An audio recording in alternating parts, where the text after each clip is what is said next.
Dana Lash is off and running, generating the buzz. All bets are off at this point. So great to talk to you, Dana. You're my favorite. Dana, you and I are blood brothers for the American dream. Dana Lash, the conservative alternative. This is The Dana Show.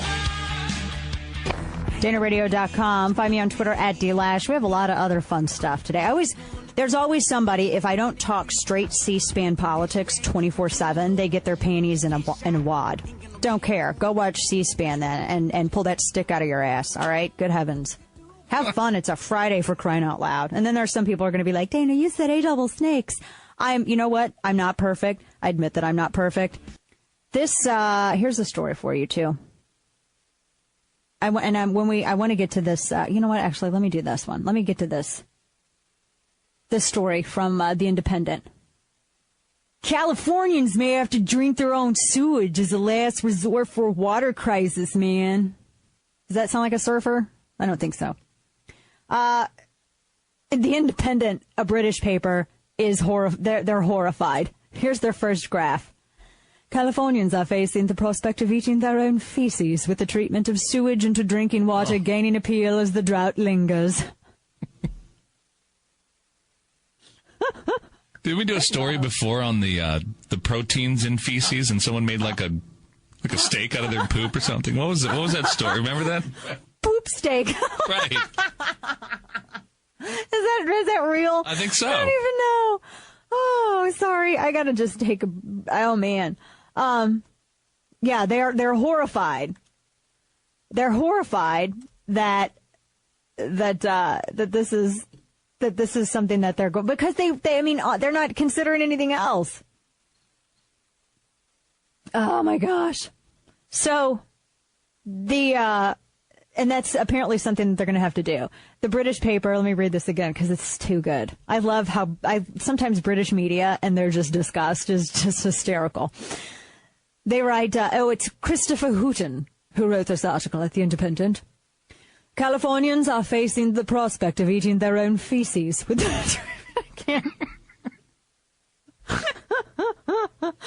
He's just so horrified. He's so horrified. He led the whole story with this piece. I'll try this for one more time. One more time. Let's see if I can make it, all right? All right, here we go. Christopher Hooton writes this. I love that last name. Mr. and Mrs. Hooton's son. Californians are facing the prospect of eating their own feces, with the treatment of sewage into drinking water gaining appeal as the drought lingers. The idea comes with a palpable yuck factor, as the LA Times put it, but many scientists believe it can be safe and is more efficient. A more efficient use for moderately treated sewage that is currently being flushed into the Pacific Ocean. The water is discharged into the ocean and lost forever, says Tom Quinn, executive director of the Association of California Water Agencies, told the Independent Times.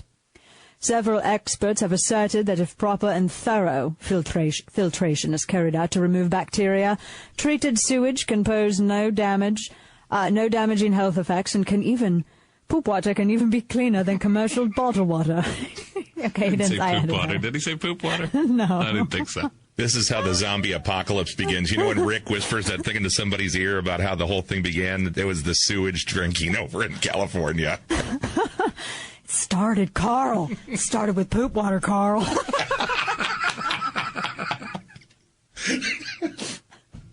Now get in the house. Get in the house, Carl. People are going to have to drink their poop, but Barbara Streisand has a green lawn.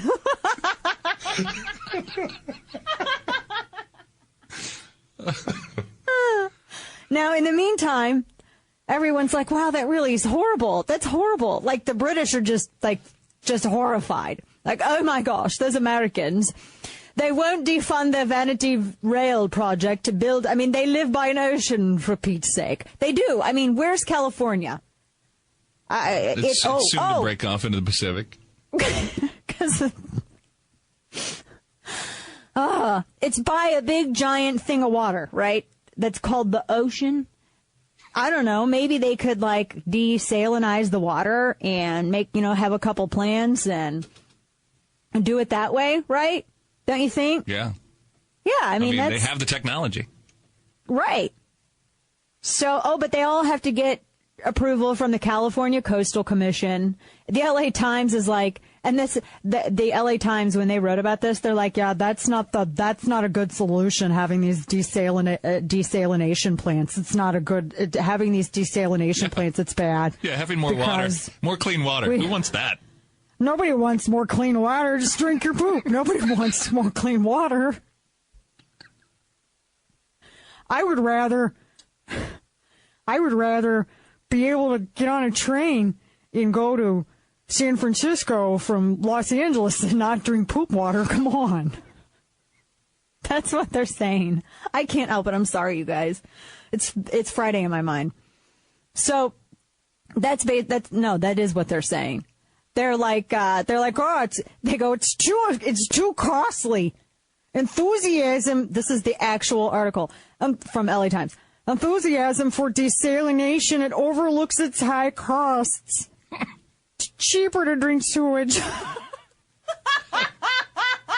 my God. It's like I'm watching the Californians on SNL. I'm surprised he's not telling me how to go about getting to a desalination plant better, taking directions.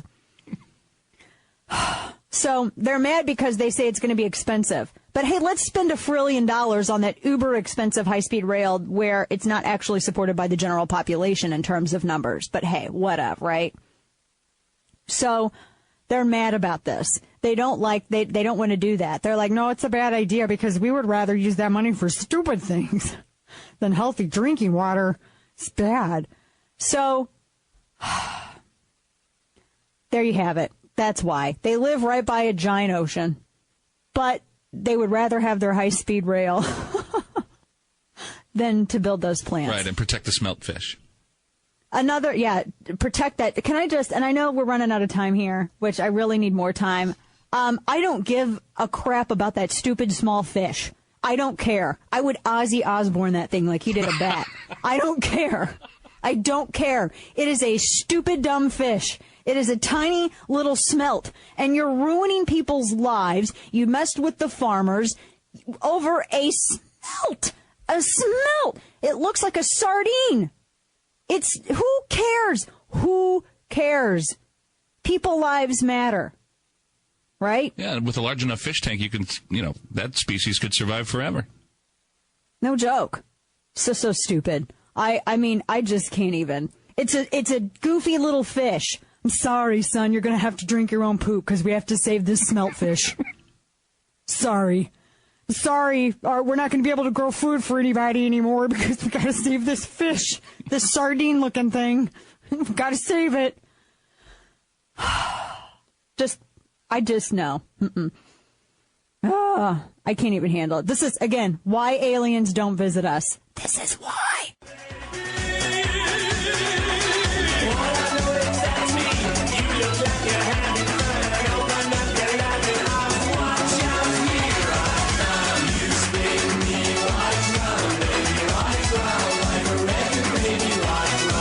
This is The Dana Show. So this is, it's fascinating. So this is how it works. When you are reading something, let me see, what can I grab here? Let's see. Let's read, like for instance, my Super Beats canister. Here we go. I'll just read you the quick directions. Now listen how I do it. Now here's the sentence. Mix 1 heaping teaspoon thoroughly with 4 to 6 ounces of water. Now when I tell you like that, you're just like, that's so boring, Dana. Now let me bring in the Southern Baptist preacher speaking technique, of which Hillary Clinton is so fond. Ready? Here we go. Mix 1 heaping teaspoon thoroughly with 4 to 6 ounces of water. Now do you see? When you drop every word like that, like you just dropped a weight at Gold's Gym, when you drop it like that, I mean, it's like you're giving your all. And it is, doesn't it? Now, see, didn't I sound way more authoritative, Kane? I mean, it sounded like, you just immediately were like, that's the most intelligent thing I've ever heard. Right. I trusted everything you said. Right, you immediately were like, that's trustworthy. I know. So let me continue. It says, for best results, avoid mixing with juice, store in a cool, dry place. Okay, well, that sounds boring, right? Yeah, that's boring. Exactly. Let me inject some of that Southern Baptist preacher speaking technique in there. You ready for this? Yes! Now, watch. For best results, avoid mixing with juice. Store in a cool, dry place.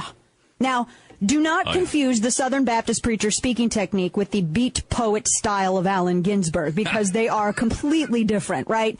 Allen Ginsberg and the beat poetry is not like the Southern Baptist preacher speaking technique, because in the Southern Baptist preacher speaking technique, I could be reading you to store in a cool, dry place about my super beats. I could be reading you how to add the powdered cheese mix of Kraft macaroni and cheese into a pot of noodles, and there is this underlying threat of going to hell. So you listen. That's what it is. And you sound authoritative. It works every single time. You know what? When you're in the grocery store with your kids and your kids start acting up, you can very quietly invoke the Southern Baptist preacher speaking technique, because not only does it work to make you sound authoritative in meetings and on stump speeches if you're a Democrat candidate who's a Yankee and you go down south, You use it in a grocery store if your kids start acting up, and you don't even have to say you're going to stand in a corner or get a spanking. Your kids will stop because they will think you are A, possessed, and B, authoritative. They will immediately stop and look like, dang, we better listen to Mom. Try it. If you boys don't stop now, I will take away the Game Boy. See? And then immediately they'll be like, what? It's crazy. We're going to behave. Just like that.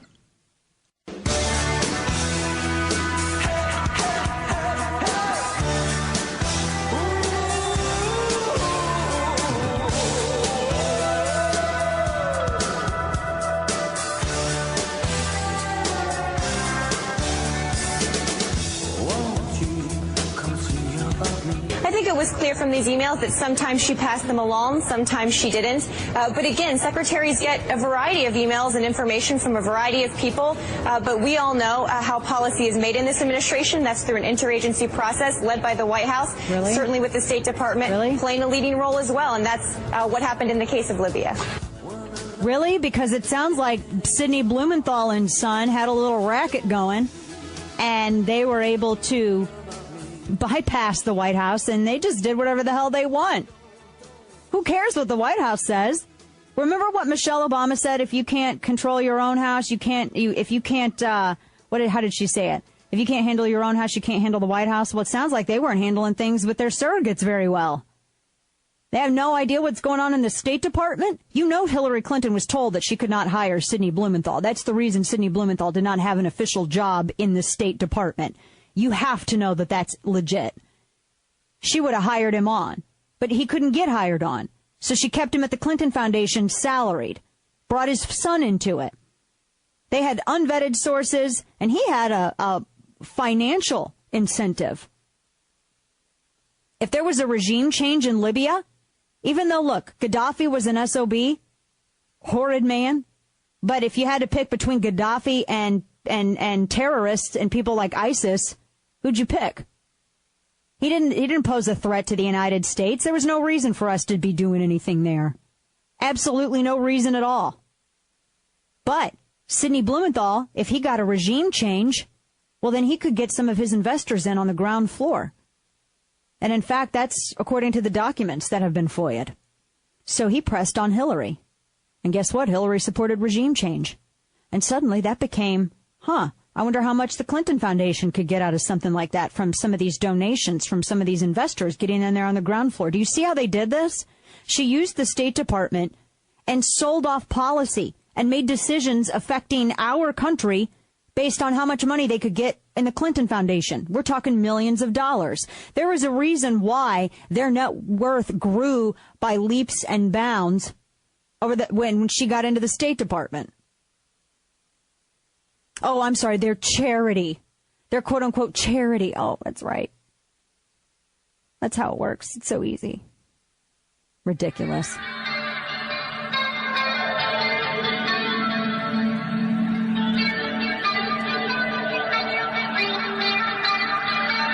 Pull that stick out of your ass, all right?